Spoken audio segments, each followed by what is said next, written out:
Class 12th के सभी बच्चों को अनुसर का एक बार प्यार भरा नमस्कार। और आज देखिए कौन कौन से इम्पोर्टेंट क्वेश्चंस हो सकते हैं जो आने वाले बोर्ड के 2024 के एग्जामिनेशंस में। मैं आपको क्वेश्चन दिखा रहा हूं, क्वेश्चन स्क्रीन पर आपके शेयर कर दिए हैं और ये क्वेश्चन बहुत ही इंपॉर्टेंट है। इन क्वेश्चन पर पहले तो आज हम लोग इस एटम बम को देखते हैं कि आखिरकार ये एटम बम में क्वेश्चन कौन कौन से। पहला क्वेश्चन तो जल की मोलरता से जुड़ा हुआ है।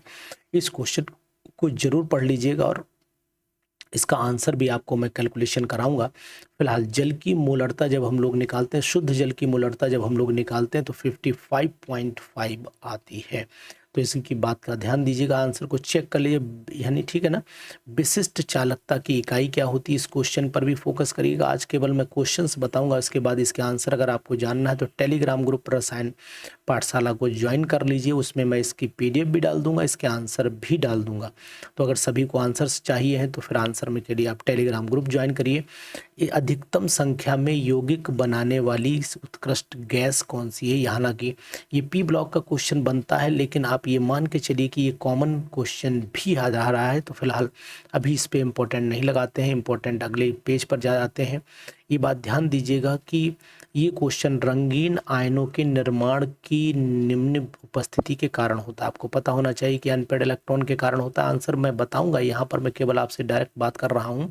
ये क्वेश्चन, ये वाला जो आंसर है यानी कि RCOO+Ag ये आ चुका है, लेकिन इस बात का भी ध्यान दीजिएगा कि ये कौन सी रिएक्शन, ये हुंस डेकर रिएक्शन कहलाती है, हुंस डेकर अभिक्रिया के नाम से जानी जाती है। तो इसको भी आप फोकस कर लीजिएगा। अमीनो अम्ल, ये क्वेश्चन आ सकता है, बायोमोलिक्यूल का क्वेश्चन है। अमीनो अम्ल के निर्माण की संरचनात्मक इकाई जो होती है वो आपको पता होना चाहिए। प्रोटीन वैसे होती है, आंसर मैं बोल रहा हूँ लगातार आपको बताऊंगा। इसके बाद आ जाइए, इस क्वेश्चन को कट कर दीजिए, ये क्वेश्चन हम लोग नहीं यूज़ करेंगे, ये क्वेश्चन नहीं आ सकता है। ये क्वेश्चन पर ध्यान देना है। एक अवाष्पशील विलेय पदार्थ के उस द्रव्यमान की गणना कीजिए जो 114 ग्राम ऑक्टेन में घोलने पर उसका वाष्प दाब 80 तक कम कर दे। वेरी वेरी इंपॉर्टेंट क्वेश्चन, ये क्वेश्चन आ सकता है, संभावना पूरी है, इसलिए इस क्वेश्चन को जरूर कर लीजिएगा। कुछ क्वेश्चंस जो है वो एक्स्ट्रा लगे हुए उनको हटा दे रहा हूँ, लेकिन जो मैं बता रहा हूँ उन पर जरूर फोकस करिएगा। इस क्वेश्चन पर भी पूरा फोकस आपका रहना चाहिए, इंपॉर्टेंट क्वेश्चन है, आ सकता है एग्जामिनेशन में।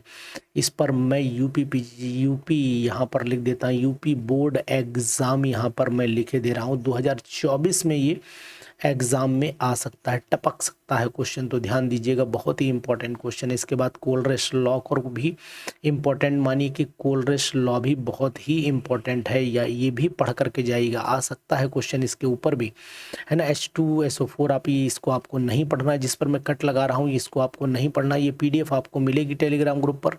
इस क्वेश्चन को भी अभी आप नहीं पढ़िएगा, लेकिन हाँ ये दोनों क्वेश्चन आपको किसी भी कीमत पर घा वाला जो है वो करना है। तो क्वेश्चन नंबर घ, Fehling ketone Fehling solution Tollens को अपचेद नहीं करते, जबकि फ्रक्टोज कीटोन समूह को अपचेद कर देता है। वेरी वेरी इंपॉर्टेंट क्वेश्चन, इस क्वेश्चन को आप जरूर कर लीजिए। इस क्वेश्चन को करने की आपकी कोई आवश्यकता नहीं है। तो यहाँ पर जो इंपॉर्टेंट क्वेश्चंस हैं वो मैं आपसे डिस्कशन कर रहा हूँ, उनको जरूर करिएगा, इस पार्ट को जरूर करना है। 100% खा वाला पार्ट वेरी वेरी इंपॉर्टेंट है कि जल के शोधन में फिटकरी का प्रयोग करते हैं, नदियाँ समुद्र में मिलते समय डेल्टा का फॉर्मेशन करते हैं, फेरिक क्लोराइड और एफयूज का कोलाइडी विलयन धन आवेशित हो जाता है। इसे आप पढ़ लीजिएगा, ध्यान से पढ़ लीजिएगा, लेकिन एक चीज़ ध्यान रखिएगा कि इन चीज़ों में एक चीज़ कॉमन हो जाती है कि कुछ क्वेश्चंस ऐसे हैं जो हम लोग नहीं यूज़ करेंगे, उन क्वेश्चन को नहीं पढ़ना है, ठीक है ना।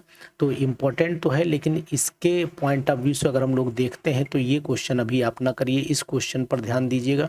संक्रमण धातु, ये वाले पर आप वेरी वेरी इंपॉर्टेंट लगा लीजिए। तो यहाँ पर मैं लिख लेता हूँ very very important question, very very important, इनको अभी आप रोक दीजिए। कोलाइडल सोल्यूशन वाले क्वेश्चंस को रोकिएगा, इस पर आ जाइए। उसके बाद रासायनिक समीकरण देते हुए ग्लूकोज अणु में 5 OH हैं और ये पढ़ाया भी गया है, इसलिए इस पर टॉपिक पर भी विशेष तौर से ध्यान दीजिएगा।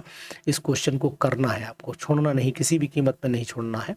मोलल उन्नयन स्थिरांक और मोल उन्नयन स्थिरांक में, मोलल उन्नयन स्थिरांक और मोलल दोनों में, मोलर एक मोलल दोनों में अंतर बताना है। कैसे बताना है ये आप ध्यान दीजिएगा। इस क्वेश्चन को भी बहुत ध्यान से पढ़ लेना। क्वेश्चन नंबर इसको भी छोड़ देना, कट कर दीजिएगा। ये क्वेश्चन जरूर पढ़ के जाइएगा, IUPAC नेम वाला। IUPAC नेम क्वेश्चंस आएंगे और इनमें से ही IUPAC नेम आ सकते हैं। इसके साथ में 2 IUPAC और बढ़ा लीजिए, एक तो K4 FeCN एफिसियन का होल 6 वाला बढ़ा लीजिए और एक आप बढ़ा लीजिए। यहाँ पर जो क्वेश्चन है वो मैं बता रहा हूँ, ZnOH का होल 4 और ऊपर यहाँ पर 2 नेगेटिव, ये वाला क्वेश्चन, ये वाला बढ़ा लीजिए इसमें। और साथ ही साथ ये वाला क्वेश्चन भी बहुत इंपॉर्टेंट है, 6th वाला, वेरी वेरी इंपॉर्टेंट क्वेश्चन। आप इसकी चाहे तो PDF अगर चाहना तो टेलीग्राम ग्रुप पे आइए और फट से इसकी PDF मिलेगी। इन रिएक्शंस में से एक रिएक्शन आना निश्चित है, विलियमसन्स और आपका किण्वन और पायरोलिसिस। ये जरूर 100%, यहाँ पर मैं 100% लिख रहा हूँ, ये क्वेश्चन आपको जरूर मिलेगा, ध्यान दीजिएगा, इस पर जरूर पढ़ना है आपको ये क्वेश्चन। इसके बाद चले आइए, इसके बाद भी क्वेश्चन बहुत इंपॉर्टेंट है, ये खा वाला पार्ट वेरी वेरी इंपॉर्टेंट। और इसका खास क्वेश्चन जो है वो अभिक्रिया ए वाला जो है ये इंपॉर्टेंट है। इस क्वेश्चन का भी जवाब आपको टेलीग्राम पर मिलेगा, तो इस क्वेश्चन को, पेपर को छोड़ना नहीं। पेपर कैसा आएगा बिल्कुल आपको जानकारी में दे दिया गया है। और ये वाले टॉपिक टर्म, क्लोरोबेंजीन को निम्नलिखित में कैसे परिवर्तित करेंगे, बेंजीन, फिनॉल, टॉलिन, एनिलीन, डाइफेनल, ये वाले क्वेश्चन पर भी आप इंपॉर्टेंट लगा लिए। जो क्वेश्चन आपको बताए जा रहे हैं इनको छोड़ना नहीं किसी कीमत पर। क्या होता है जब वाला क्वेश्चन भी कर लीजिएगा। ये क्वेश्चन एन ब्यूटाइल क्लोराइड से इथाइल अल्कोहल, ये वाला करिएगा। शुष्क ईथर की उपस्थिति में ब्रोमोबेंजीन मैग्नीशियम की अभिक्रिया होती है। एथिल क्लोराइड की जलीय केवच के साथ शुष्क ईथर की उपस्थिति में इथाइल ब्रोमाइड की सोडियम से अभिक्रिया होती है, एथिल ब्रोमाइड की KCN के साथ में। ये सभी बहुत ही इंपॉर्टेंट क्वेश्चंस हैं। इन इंपॉर्टेंट क्वेश्चंस को छोड़ना नहीं है किसी भी तरीके से। आप समझिएगा, अच्छे से समझिएगा, इन क्वेश्चंस को करके जाइएगा, लास्ट में आ जाइए। ये क्वेश्चन में केवल ये वाले 3 क्वेश्चन आपको कर लेने हैं, जो मेंडेलाइन क्लेजन कर लेना है, क्लेजन रिएक्शन कर लेना है, कैनिजारो कर लेना, रोजनमंड कर लेना है। इतना आप करके जाइए, फिर आप देखिए कि आप नंबर अच्छे पाते हैं कि नहीं। और ये हमारा यहाँ पर चलेगा, ही टेलीग्राम ग्रुप को ज्वाइन करिएगा, वहीं पर इसके आंसर और PDF दोनों में डालूंगा। तो क्वेश्चंस जरूर बताइए, कमेंट करिए। आपको केमिस्ट्री के पेपर तक मैं बहुत सारा रिवीजन, बहुत सारे क्वेश्चंस दूंगा और वही क्वेश्चन आपको एग्जामिनेशन में मदद करेंगे। और परसों आपको मिल जाएगा एटम बम, यानी कि आपको मिलना चाहिए जो हमारा आपका यूपी बोर्ड का एटम बम है, वो भी अवेलेबल कराऊंगा। तो जब तक इस PDF को आप चेक करिए, सॉल्व करिए, नहीं आए तो फिर हमसे पूछिए कि सर इसका जवाब क्या होगा। Thank you.